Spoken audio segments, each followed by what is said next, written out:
Good day mga sir, may bago akong video ngayon.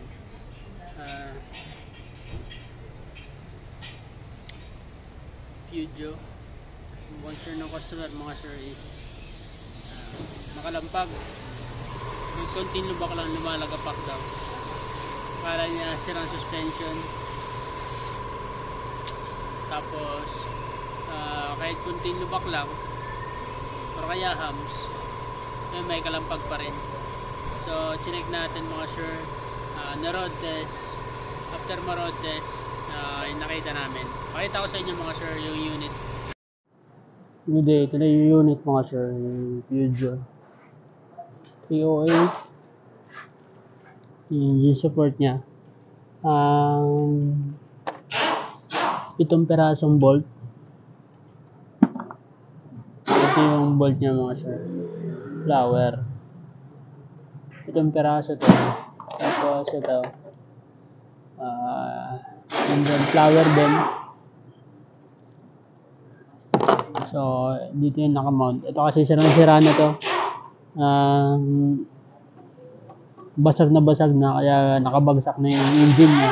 Nakadikit na dun sa chassis. Kapag umandar ka, mabibrate na. Tapos makakalampag pa. Ito yung unit na to mga sir. Ito yung unit niya. So 308 to. Yan. Bagong bago pa. So bilis nasira yung ano niya, yung engine support niya mga sir. Ito, papalitan natin siya. So tanggal na to. Ito yung engine support niya. Nakikita niyo to. Yung sa ilalim is yun, basag. Yun, nakikita niyo basag. Yan, nakabagsak na siya. Punit na yung rubber doon sa loob. Yan, nakabagsak na siya. So, iniintay lang natin yung parts para mapalitan natin ng bago. Palitan siya natin ng bagong engine support mga sir. Nakikita nyo yung loob niyan, sirang-sira na, basag na talaga. Kaya yung vibration ng engine natatransfer dun sa body. So ngayon ramdam na ramdam, kahit konting lubak lang. Inintayin lang natin yung parts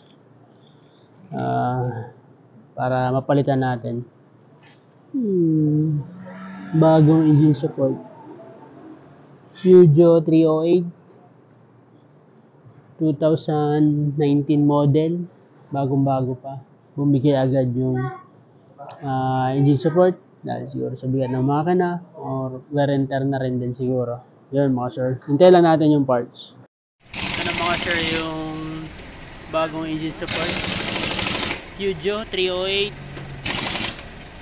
Tingnan natin yung parehas. Yan na. Nako. Yan. Ito mga sir,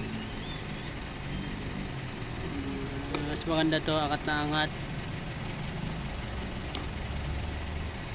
Yung tornilyuhan ito, bagsak na talaga to, hindi na makatayo. Mabas na rin dito.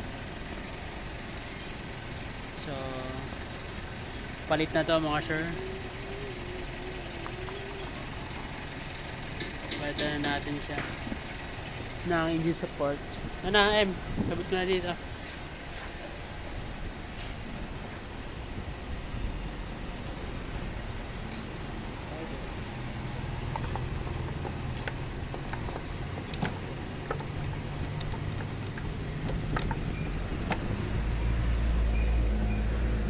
Dahan-dahan mo to, nakatamaan. Yun, ang galing mo.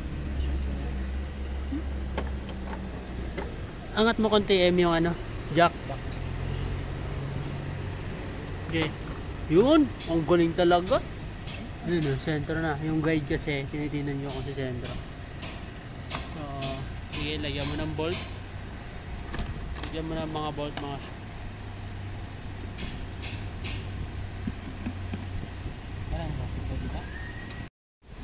ito na mga sir, kinakabit na natin yung bolt.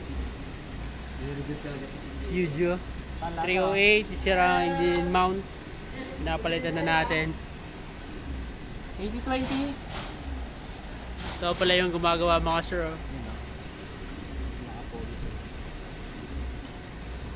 From Forcia, Australia. Pumunta lang dito. Magkabit lang ng support na Fujo. Ayan mga sir, yun nakakabit niya na. Ay, hindi yan dyan. Dito yan. Ito yung dyan.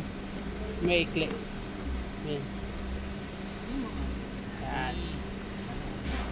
Tinesting niya lang po kung sakto. Sakto naman. Kaya lipat niya din.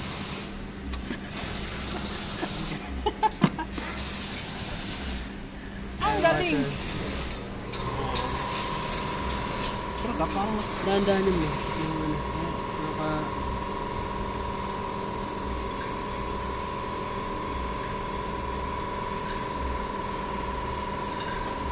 Yan.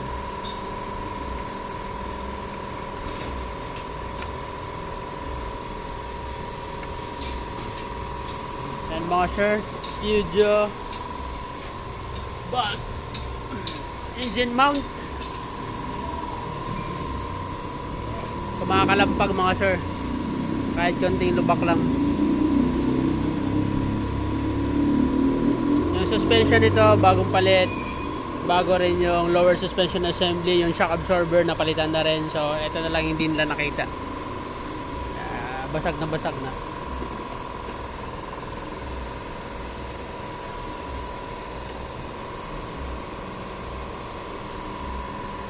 Pwede na natin siya mga sir.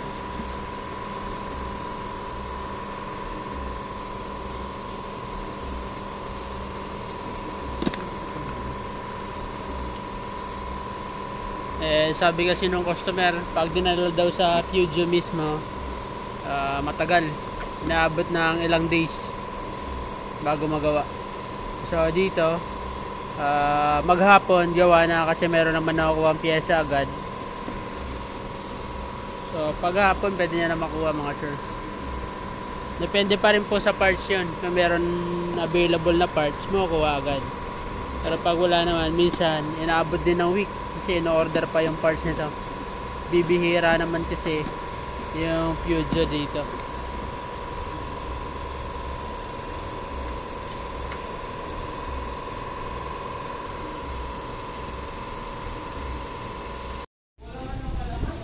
Ito na mga sir, nakabit na natin yung engine mount nya, engine support. Try natin i-start mga sir. Check natin lahat kung meron bang natanggal or kailangan pitan, sakit. Start natin M.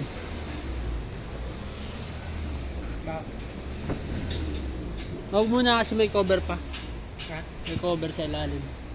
Lalagay o.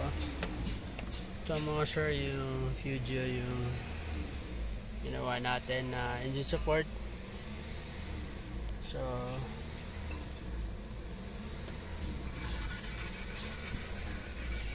start natin.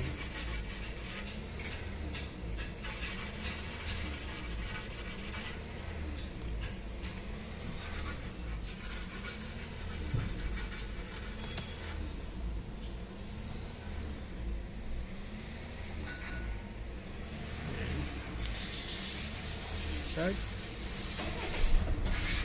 Yan. Very good na. Wala na rin siyang inig mga sir dito sa loob. Kasi ito pala yung unit na to na Fujo na to na 308 is diesel engine. So wala na rin siyang inig. Yan. Very good na. So rev natin. Napaka-smooth na mga sure yung acceleration niya kasi last time kasi magaralgal talaga. Pag na-road test mo, maingay din. So, yun lang. engine support lang pinalitan natin sa right side. Yung transmission support kasi yung nasa left side is good pa naman mga sir.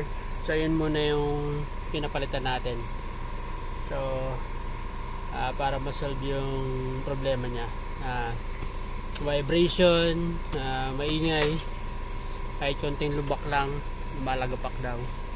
So yung pailalabis nito napalitan na daw lahat, yun lang daw hindi pa napapalitan. So nung napalitan natin, gumanda yung pag start, gumanda dito sa loob yung andar kasi hindi na siya ma-vibration, hindi ramdam dito sa steering wheel kasi nung hindi pa pinapalitan, kahit dito sa steering wheel mga sir is nanginginig.